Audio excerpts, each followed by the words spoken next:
자, 비즈 고등부 방학 특강 모의고사 중 주요 문항, 그죠? 회차별로 조금 다를 수는 있겠는데요. 첫 번째 1회차에서는 대입학형 문제 중에서 영문 선택지에 해당되는 주제 문제 21번 틀린 학생이 조금 제법 있어요. 그죠? 그래서 요 문제에 접근하고 문제를 풀이하는 절차를 설명을 드릴 거고요. 그 밖에 1회차의 어법 문제 그리고 빈칸 문제 요 정도를 주요 강의로 풀이를 해드릴 거고 2회차에서는 빈칸 문제와 간접 쓰기에 해당하는 순서나 위치 문제 위주로 한 번 더 접근을 해보겠습니다.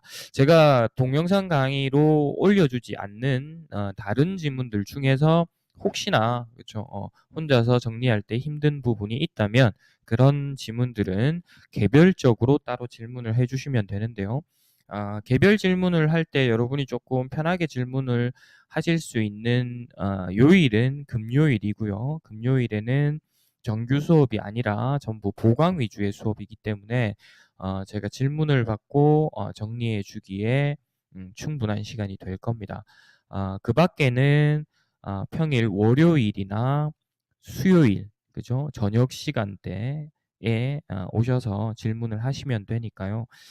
방학 동안 진행되는 모의고사를 조금 꼼꼼히 정리하셔서 충분히 업그레이드 될 수 있는 계기가 되기를 간절히 바랍니다. 특히나 어려운 지문 또는 자기가 풀면서 헷갈렸던 지문, 어휘가 많이 힘들었던 지문들은 1회 복습에 그치지 마시고 여러 번 읽어서 그 지문을 완전 정복한다라고 생각해 주시면 그죠? 어휘와 구문 그리고 전반적인 독해 능력이 동시에 좋아질 수 있겠습니다.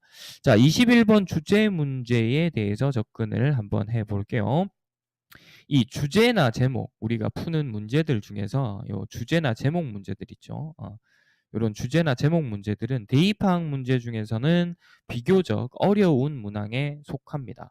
물론 쉽게 푸는 학생도 많겠지만 평가원 기출 문제의 역사를 이렇게 되짚어 보면 주제나 제목 중에 선택지가 매우 혼란스러워서 정답률이 생각보다 낮았던 지문들도 제법 많아요. 그렇기 때문에 파트 1에서 주제 제목 문제를 잘 푸는 연습은 반드시 필요한 덕목 중에 하나입니다. 그리고 요 18번부터 27번까지의 파트 1 문제죠. 그렇죠? 우리가 흔히 대입 파악과 사실 정보 파악을 하는 요 문제들은 쉽지만 그죠?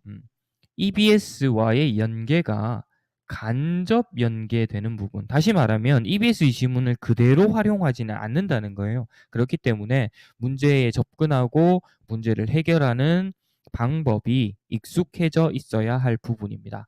자, 이 문제를 풀 때 우리는 가장 먼저 무엇을 해야 합니까? 그죠? 선택지부터 봐야 한다라고 얘기를 했죠.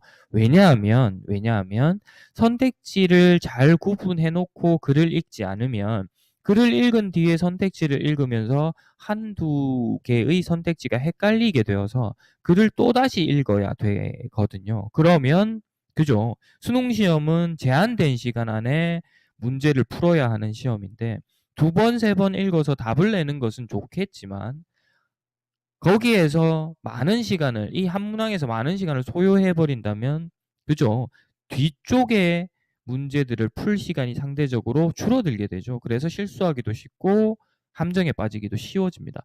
그렇기 때문에 파트 1은 철저하게 절차대로 연습을 하셔야 돼요. 왜냐하면 주제 제목 문제가 쉽게 나올 수도 있고 그쵸?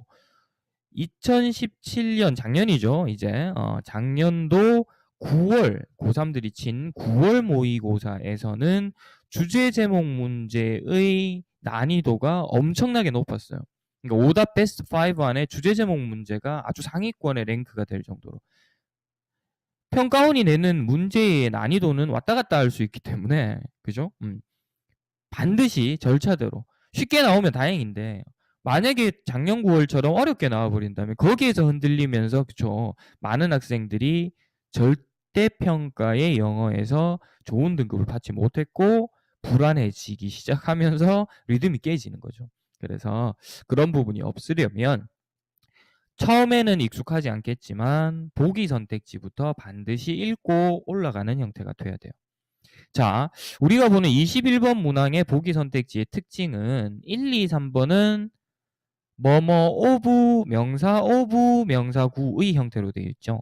그죠? 요 보기 선택지를 조감할 때 여러분이 생각해야 되는 것은 요 보기 선택지를 우리말로 나타내었을 때 무엇이 어떠하다 요렇게 한 줄로 요약할 수 있도록 연습을 자꾸 하면 돼요. 요 무엇이라는 부분이 우리가 독해에서는 글의 핵심 소재가 될 거고요.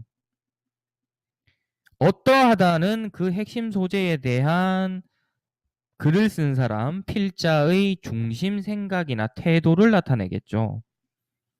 예를 들어서 이게 무슨 말이냐면 necessity of a dietary shift toward eating insect 이렇게 되면 있는 그대로 해석을 하면 필요성, 뭐의 필요성이냐면 먹는 것의 shift, 변화의 필요성이죠. 뭐 쪽으로 변화하냐면 shift라는 것과 toward라는 전치사는 잘 어울리죠. eating, 먹는 것으로. 뭘 먹는 것으로? 곤충을 먹는 것으로 식습관이 변화하는 것의 필요성 이렇게 됩니다. 직역을 하면. 근데 그렇게 하지 말고 곤충 먹는 형태로 식습관 변화가 뭐하다? 필요하다. 이렇게 나타내는 거예요. 그래서 지금 제가 형광펜으로 표시한 부분이 형광펜으로 표시해 준 부분이 무엇에 해당이 되겠죠. 무엇에 해당이 되고요. 나머지 부분이 어떠하다에 해당이 되는 겁니다. 이런 식으로 여러분은 선택지 각각을 조감해 보셔야 되는데요. 1번 선택지와 2번 선택지를 읽어봤을 때 곤충이라는 공동 부분이 있고요. 이거는 곤충 먹는 걸로 우리 곤충을 먹어야 돼요. 뭐 이런 말이죠. 1번은 간단하게 얘기를 하면. 2번은 곤충을 파밍, 농업하는 것. 그러니까 곤충 기르는 일이겠죠. 기르는 일에서 수요 공급이 어떤 효과가 있다 이런 말이죠. 그러니까 이건 곤충을 기르는 것에서의 수요 공급 얘기가 나와야 돼요. 그러니까 이 둘은 차이가 있죠. 이건 곤충 먹자는 얘기고요. 이건 곤충 기를 때 수요 공급에 대한 얘기. 그래서 요 둘 간의 차이를 인지하는 것이 중요한 덕목 중에 하나입니다. 그죠? 세 번째는 그린하우스 가스의 배출을 줄이는 것이 중요하다 이렇게 되죠. 그래서 그린하우스 가스, 온실가스죠. 온실가스의 감소에 대한 얘기고요. 네 번째는 글로벌 워밍, 온실가스 때문에 생기는 게 글로벌 워밍이죠. 지구 온난화. 요 정도의 백그라운드는 갖고 있는 게 좋습니다. 그렇죠, 여러분이? 지구 온난화를 예방하는 그렇죠? 기술적 진보들이 있다 이런 말이죠. 그러니까 이 둘은 온실가스 또는 지구 온난화에 대한 얘기입니다. 세 번째는 생산성 강화죠. 농업에 있어서 생산성 강화는 어떤 방법들이 있습니다. 이런 게 다섯 번째 보기에 대한. 그래서 각각이 조금씩 비슷한 모습이면서 각각의 특징이 있었어요. 이렇게 선택지를 어느 정도 정리해 둔 상태로 올라가야 됩니다. 그래서 이번 겨울방학 동안 대입학 문제 중 주제 제목 중에서 조금 더 나은 지문은 매주차 선생님이 선택지 조감하는 방법을 알려드릴 테니까요. 그런 부분에 의거해서 선택지를 잘 조감하는 연습을 하셔야 합니다. 자, 우리가 이번에 본 문제에서는 뭐뭐 오브 블라블라가 되었을 때 요 뒤쪽이 토픽이고 여기가 어떠하다라는 설명이라는 것을 조금 익숙하게 만들면 되겠습니다. 되시겠죠? 자, 지문 올라가서 우리가 한번 살펴보면요. 지문에 대해서 워크북이 나갔기 때문에 저는 아주 세세한 해석은 가급적 배제하도록 할 거고요. 전체적인 글의 흐름 위주로 설명을 드릴 겁니다. 첫 번째 문장 이렇게 질문을 던졌어요. 영어 지문에서 질문을 던지는 문장은 매우 중요합니다. 이게 벌써 화두를 제시하는 거예요. 그죠? 그래서 문장을 정확하게 읽을 수 있는 사람은 어느 정도 벌써 눈치를 챌 수 있다는 겁니다. 어떻게 하면 우리는 영양소에 접근할 수 있을까요? 이렇게 물었죠. 됩니까? access는 접근해서 이용하다 정도가 되죠. 어떤 영양소냐면 우리가 필요한 영양소 이렇게 되죠. we need가 앞에 있는 nutrient를 꾸미고 있는 명사, 주어, 동사 구조. 이해되시죠? with less impact on. 자, 영향은 less, 덜 미치면서 이렇게 되죠. 어디에 영향은 덜 미치면서? 환경에 영향은 덜 미치면서. 그래서 지금 묻고 있는 게 어떻게 하면 우리가 영양소는 충분히 공급을 받으면서 필요한 환경에 주는 피해나 영향은 최소화시킬 것인가가 화두예요.